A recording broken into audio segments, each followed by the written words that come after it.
so excited to talk to you. I really am. Thanks for joining us today. Happy to be here. I'll tell you, one of the things I admire so much about you, Lizzo, is that you seem to live your life with zero fear. I mean, zero. Does it feel that way to you as well? And if so, I got to know who instilled that in you, because I'm trying to teach that to my kids right now. Oh, well, I actually am afraid a lot. Like I what? Yeah, think, that's I mean, I have a lot of anxiety and I have anxiety, like irrational anxiety. And I think that like what you're seeing isn't necessarily this like natural born fearlessness mhm, as more as just like the pursuit of it and conquering fear. I think you're mhm. seeing me conquering my fears, which I think is even more powerful, than if I were just wow, you know what I Yeah. mean? When you say you conquer that fear, is it a daily fight for you to fight this anxiety? Yes. Yes. And I have tools in my tool Mhm. kit, and it also gets better. Like I'm definitely much better, but like breathing is really Uh-huh. important, and like reminding myself and having those like constant reminders that I'm okay and that I'm protected and that I'm blessed and that everything's going to be fine, and really believing that every day, every day. Are you comfortable talking about this anxiety? Because I've never suffered from it, but I would really like to know more about it. And I know a lot of our listeners do too. Are you comfortable with that? Yeah, I mean, I'm an open book of sorts. So are there triggers for this anxiety, or is it just this boiling kind of almost like you're waiting for something bad to happen and it becomes overwhelming? Ooh, that's deep. Are we in Yeah, right. therapy right now? Well, my mom was Um, a therapist, so I got it in my blood somewhere. yeah, you definitely do. Right. I think there are certain triggers, and you know what's so wild is one of the triggers is like good things. Like Hmm, if something good happens, I'm like, is this gonna get taken away from me? hmm. Am I gonna lose this? Or is something bad about to happen now that something good has happened? I'm always kind of like self-sabotaging good Hmm. things with like the fear of something bad happening right afterwards. Well, you've had so many amazing things happen over the last couple of years that, So um, I'm fucking terrified if you can if you like can what imagine. what is, like, if we're going to attack, like the worst thing that can happen? Is it like all this goes away, or what is that fear? No, no, damn. I think it's more like I don't want to like, and I also don't want to speak anything into existence. I think Yeah, it's just right. about like, I mean, I've had a lot of loss of the things that mattered to me. Hmm. I feel like if I lost all my awards, I'd be fine if I have my friends and my family. Hmm.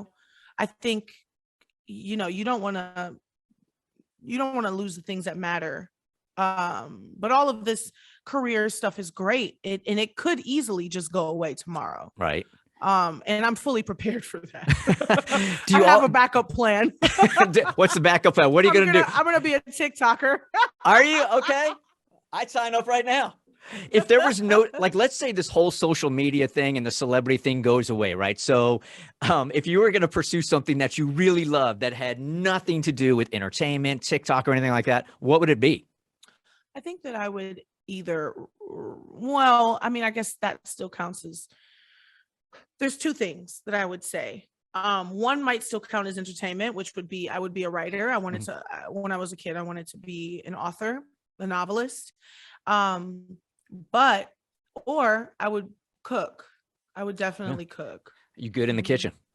I love making people feel good with food. You make people feel good all the time. What is, like, the most touching thing a fan has ever said to you, that in a way that has in that you had an influence on their life? It was someone who had come to one of my shows, and at my shows I say, look in the mirror and say, I love you, you're beautiful, and you can do anything. Say it 3 times to yourself every single day. I know it feels funny, Mm. but do it. um they tweeted, I went to a Lizzo show and she said to do that. And it felt awkward at first, but it really works when you speak kindly to yourself every single day. It's amazing how much kinder you are, and less harsh you are, and how much less negative speak Hmm. you do to yourself, negative self speak you do. And she was just imploring everyone to do it and to really do it because it works. And for me, I was like, that one person that I touched that night, that was the part, that was the purpose, that was the point. Just that you can change somebody's life, the trajectory of their life from here to here has got to feel so empowering for you. Well, they're changing their life. I'm just a player in it. I'm just the soundtrack, which is even more of an honor. So you got so many exciting things going on right now. The new album, I believe, comes out July 15th. Do I have that right? Yes. All right. Tell us all about Special. Special is an incredible no skips classic album full of beautiful music written by your girl, executive produced by your girl Lizzo. And I had so much fun making it. It is an album that is just all about love. I feel like all these albums in the past have been like, I love myself. I promise I love myself and I'm going to love myself. And this album is just like that confidence that you have when you've just been like, I worked for this. It's that I worked for this and look how much love I'm receiving, I think is what this album is all about. It's the stop, drop, and celebrate how far you've come album of the year. Beautiful. Well, I think we hear executive producer thrown around a lot, and I'm in radio, and I never quite understand what that means when it comes to an artist with their own music. What does that mean? What does that mean, and where's the pride in that? I get it. It is important to me. So basically, it was facilitating, and I've had incredible help along the way.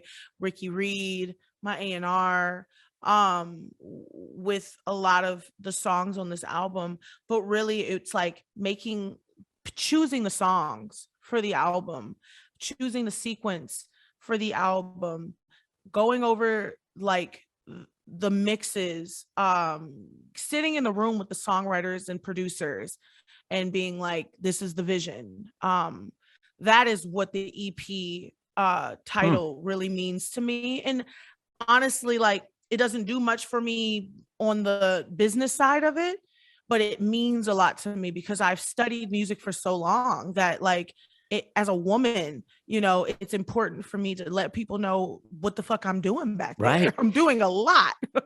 This is such an interesting peek into music because I think that most people just assume that's done by the artist anyway. Like on your first album or your seventh album, do you earn that right with success? Because it sounds like you didn't have that opportunity or that control in the beginning of your career. Well, I definitely did. It just wasn't seen. I feel like with my project Big Girl Small World, I executive produced a lot of that. I shared the executive production, but that album, anyways, it doesn't matter. I just don't feel like anybody can walk into a studio and tell you shit, or an office or tell you shit. And I kind of feel like it's been like that since day one. That's my impression anyway. Absolutely. Absolutely. But you do, when it comes to like a major label, you do have to kind of like prove yourself. And it's like, hey, but I had the good fortune of being able to prove myself pretty early on, right? Because I came to Atlantic Records with a built-in crowd or built-in fan base, and I already had discographies, and I was very clear about my vision as an artist. Like, nobody had to come in and artist develop me. I'm an artist. You don't got to develop it. So I think that put me in a very unique position where I could call some shots early on. And I just feel like you just are the kind of person that everybody pulls for. I certainly feel that way. I want this album to kick ass for you. You've already kind of debuted About Damn Time, right, on the BET Awards? Yes. And that's it did very well. Of course it did. Of course it did. Well, good luck on July 15th. Pleasure talking to you. You are so inspirational to so many. It's just great hanging out with you. I appreciate your time. Thank you. Have a great day. And I'm gonna charge you about $150 for that therapy session at the top of this interview. Oh my goodness. Bill's You know, coming. Oh, and you're gonna get a big fat tip too. All right. Thanks, Lizzo. The Bert Show.